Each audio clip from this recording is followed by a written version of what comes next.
नमस्कार। आज हम एक महत्वपूर्ण संस्था पर थोड़ी गहराई से बात करेंगे, राष्ट्रीय अल्पसंख्यक आयोग यानी नेशनल कमीशन फॉर माइनॉरिटीज। जी।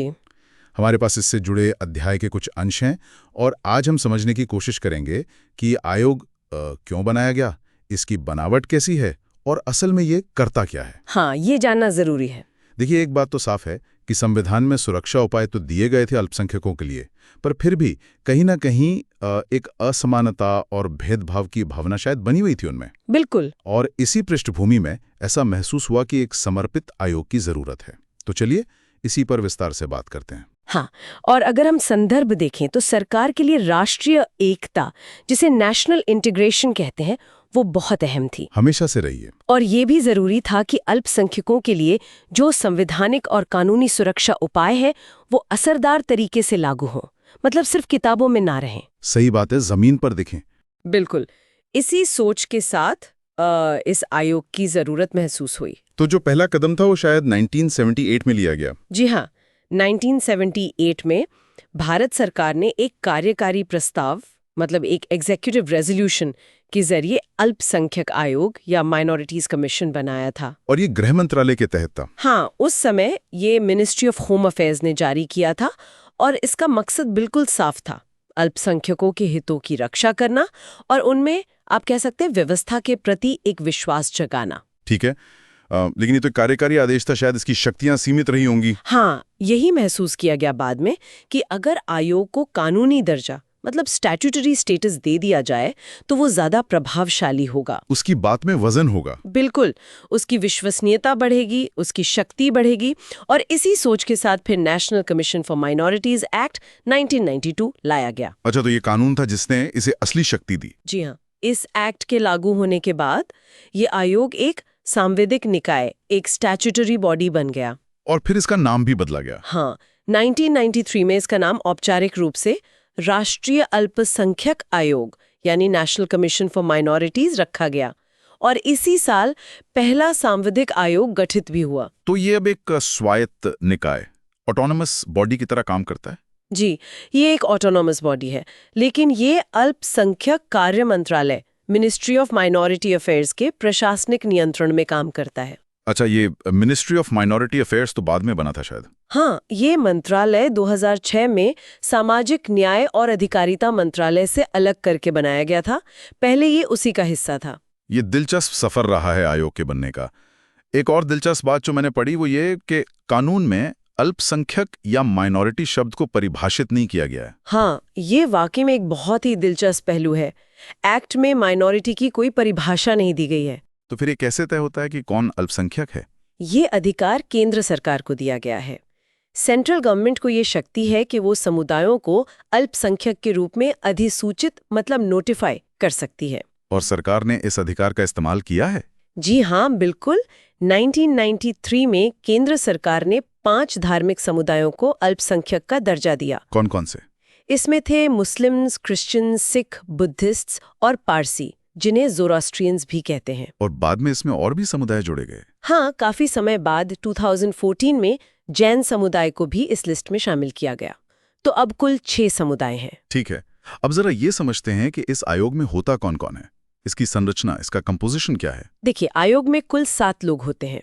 एक अध्यक्ष होते हैं, चेयरपर्सन। ठीक है। एक उपाध्यक्ष, वाइस चेयरपर्सन और 5 अन्य सदस्य यानी मेंबर्स। तो कुल मिलाकर 7 लोग। और क्या इसमें कोई शर्त है कि सदस्य कहाँ से होने चाहिए? हाँ। एक बहुत महत्वपूर्ण शर्त है, वो ये कि अध्यक्ष समेत कम से कम 5 सदस्य अल्पसंख्यक समुदायों से ही होने चाहिए। अच्छा, ये जरूरी है।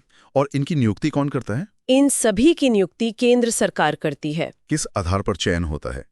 चयन ऐसे व्यक्तियों में से किया जाता है जो जाने माने हों, प्रतिष्ठित हों, एमिनेंस हो, जिनमें योग्य हों, एबिलिटी हो और सत्यनिष्ठ हों, इंटेग्रिटी हो। ये गुण देखे जाते हैं। और इनके वेतन भत्ते वगैरह? वो सब भी केंद्र सरकार ही तय करती है। उनकी सेवा की शर्तें केंद्र सरकार द्वारा निर्धारित की जाती हैं। इनका कार्यकाल कितना होता है? कितने समय के लिए पद पर रहते हैं? अध्यक्ष और सदस्य दोनों का कार्यकाल 3 साल का होता है। 3 साल। और क्या वो इससे पहले पद छोड़ सकते हैं? हाँ, बिल्कुल। वो चाहें तो केंद्र सरकार को अपना इस्तीफा सौंपकर किसी भी समय पद छोड़ सकते हैं। और क्या सरकार उन्हें हटा भी सकती है कार्यकाल पूरा होने से पहले?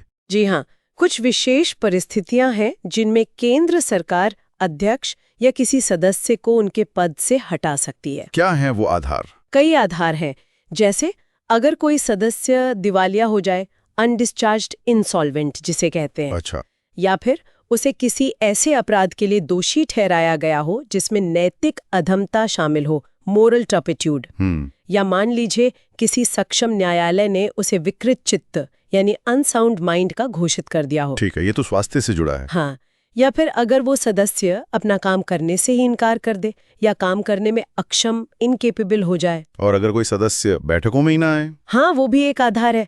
अगर कोई सदस्य आयोग की लगातार 3 बैठकों से अनुपस्थित रहता है, बिना अनुमति लिए, बिना छुट्टी लिए, तो उसे हटाया जा सकता है। ये तो अनुशासन का मामला हुआ। और एक और गंभीर आधार है, अगर सदस्य ने अपने पद का इस तरह दुरुपयोग किया हो कि उसका पद पर बने रहना जनहित, पब्लिक इंटरेस्ट या फिर अल्पसंख्यकों के हितों के लिए ही नुकसानदायक हो जाए। समझ गया। तो काफी स्पष्ट आधार दिए गए हैं हटाने के लिए। जी। चलिए अब सबसे जरूरी हिस्से पर आते हैं। आयोग के काम क्या हैं? फंक्शंस क्या हैं इसके? सुना है इसकी जिम्मेदारियां काफी फैली हुई हैं। 9 सूत्रीय कुछ मैंडेट है शायद। हाँ, बिल्कुल। इसके काम बहुत महत्वपूर्ण और विविध हैं। अगर मुख्य कामों की बात करें तो पहला है संघ और राज्यों के तहत अल्पसंख्यकों के विकास की जो प्रगति है उसका मूल्यांकन करना, देखना कि कितनी तरक्की हो रही है। अच्छा, मतलब एक तरह से निगरानी रखना। हाँ, और दूसरा संविधान और कानूनों में जो सुरक्षा उपाय दिए गए हैं अल्पसंख्यकों के लिए, वो ठीक से काम कर रहे हैं यानी इसकी मॉनिटरिंग करना। तो मूल्यांकन और निगरानी। इसके अलावा ये अल्पसंख्यकों के हितों की सुरक्षा के लिए क्या प्रभावी कदम उठाए जा सकते हैं, इसकी सिफारिशें करता है केंद्र और राज्य सरकारों को। रिकमेंडेशंस देना। जी। फिर अगर किसी अल्पसंख्यक समुदाय से कोई विशिष्ट शिकायत आती है कि उनके अधिकारों का हनन हो रहा है या सुरक्षा उपाय नहीं मिल रहे, तो उन शिकायतों को देखना और संबंधित अधिकारियों के साथ उन मामलों को उठाना। यानी शिकायत निवारण का भी काम है। हाँ जी। और ये भेदभाव से पैदा होने वाली समस्याओं का अध्ययन भी करता है, डिस्क्रिमिनेशन से जुड़ी प्रॉब्लम्स की स्टडी करता है और उनको हल करने के लिए उपाय सुझाता है। और क्या ये रिसर्च वगैरह भी करता है? बिल्कुल। ये अल्पसंख्यकों के सामाजिक, आर्थिक यानी सोशो इकोनॉमिक और शैक्षिक विकास, एजुकेशनल डेवलपमेंट से जुड़े जो मुद्दे हैं उन पर शोध, अध्ययन और विश्लेषण, रिसर्च एंड एनालिसिस भी करता है। काफी व्यापक काम है। हाँ, और भी है। जैसे किसी भी अल्पसंख्यक समुदाय के संबंध में केंद्र या राज्य सरकारों को सुझाव देना कि क्या उचित कदम उठाए जाने चाहिए। सलाह देना। जी। और ये केंद्र सरकार को समय समय पर या विशेष रिपोर्टें भी देता है अल्पसंख्यकों से जुड़े मामलों पर या उनके सामने जो कठिनाइयां आ रही हैं उन पर, पीरियोडिक या स्पेशल रिपोर्ट्स। और क्या कोई और काम भी सौंपा जा सकता है ऐसे? हाँ, एक्ट में ये भी है कि केंद्र सरकार अगर कोई और मामला सौंपे तो आयोग उसे भी देखेगा। तो कुल मिलाकर ये सलाह देता है, निगरानी रखता है, शिकायतें सुनता है, शोध करता है, रिपोर्ट देता है, काफी कुछ है। जी हाँ, एक मल्टी फैसेटेड रोल है इसका। अब इतने सारे काम करने हैं, खासकर शिकायतों की जांच करनी है, भेदभाव के मामलों को देखना है, तो इसके पास कुछ शक्तियां भी तो होनी चाहिए, पावर्स। हाँ, बिल्कुल। जब आयोग किसी शिकायत की जांच कर रहा होता है या किसी मामले की निगरानी कर रहा होता है तो उसके पास दीवानी अदालत यानी एक सिविल कोर्ट की शक्तियां होती हैं। सिविल कोर्ट की शक्तियां, इसका क्या मतलब हुआ? इसका मतलब है कि ये काफी कुछ कर सकता है जो एक सिविल कोर्ट करता है। जैसे ये भारत के किसी भी हिस्से से किसी भी व्यक्ति को समन जारी करके बुला सकता है। समन कर सकता है? हाँ, और उसे हाजिर करा सकता है और शपथ पर उसकी जांच कर सकता है, जैसे कोर्ट में होता है। अच्छा। और दस्तावेजों के मामले में ये किसी भी दस्तावेज को खोजने और प्रस्तुत करने की मांग कर सकता है। Require the discovery and production of any document. ये शपथ पत्रों, एफिडेविट्स पर साक्ष्य भी प्राप्त कर सकता है, सबूत भी सकता है। जी। किसी भी अदालत या सरकारी दफ्तर से कोई भी सार्वजनिक रिकॉर्ड, पब्लिक रिकॉर्ड या उसकी कॉपी मंगवा सकता है। अच्छा, सरकारी रिकॉर्ड भी मांग सकता है। हाँ, और गवाहों और दस्तावेजों की जांच के लिए समन या कमीशन भी जारी कर सकता है। ठीक है, तो ये शक्तियां तो महत्वपूर्ण है जांच करने के लिए। जी हाँ, इन शक्तियों के बिना जांच प्रभावी ढंग से हो ही नहीं सकती। अब ये आयोग अपनी रिपोर्ट किसको देता है? ये काम तो करता है, लेकिन इसकी जवाबदेही, अकाउंटेबिलिटी कैसे तय होती है? आयोग अपनी वार्षिक रिपोर्ट, एनुअल रिपोर्ट केंद्र सरकार को सौंपता है हर साल। हाँ, सालाना रिपोर्ट। और अगर जरूरत महसूस हो तो बीच में भी विशेष रिपोर्टें दे सकता है। और केंद्र सरकार उस रिपोर्ट का क्या करती है? केंद्र सरकार की जिम्मेदारी है कि वो इन रिपोर्टों को संसद के दोनों सदनों, लोकसभा और राज्यसभा के सामने रखे। सिर्फ रिपोर्ट को? नहीं, रिपोर्ट के साथ एक ज्ञापन, एक मेमोरेंडम भी रखना होता है। उस ज्ञापन में बताया जाता है कि आयोग की सिफारिशों पर सरकार ने क्या कार्रवाई की है, और अगर कोई सिफारिश नहीं मानी है तो उसका कारण भी बताना होता है। अच्छा, तो एक्शन टेकन रिपोर्ट देनी होती है संसद को। पारदर्शिता के लिए ये जरूरी है। बिल्कुल। और मान लीजिए रिपोर्ट का कोई हिस्सा किसी राज्य सरकार से संबंधित है, तब क्या होता है? उस स्थिति में केंद्र सरकार रिपोर्ट की एक कॉपी संबंधित राज्य सरकार को भेजती है। और फिर राज्य सरकार?